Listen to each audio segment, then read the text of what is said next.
Pagiging bukas ng DOJ sa pakikipagtulungan sa ICC ikinalugod ng makabayan.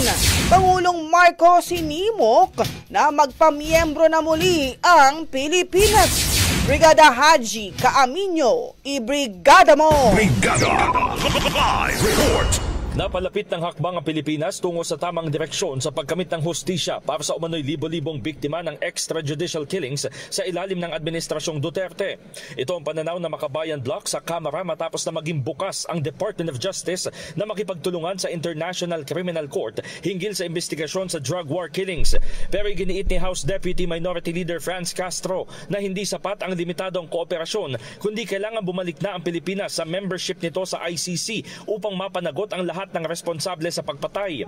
Mahalagaan niya ang international scrutiny at madaliin na ang full cooperation sa ICC lalo't halos wala umanong nangyari sa domestic investigations.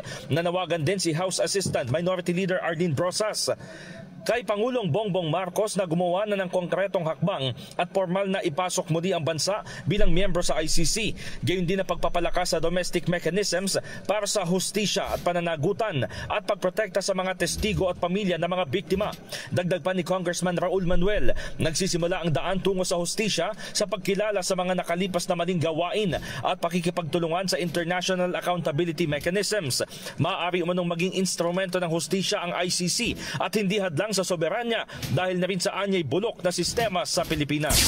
In the heart of changing lives, ito si Brigada Haji Caaminio ng 105.1 Brigada News FM Manila, the Music and News Authority. Ronda Brigada. Ang bahaging ito ay hatid sa atin ng Power Cell Salabat, ginhawa ng bawat nangangarap.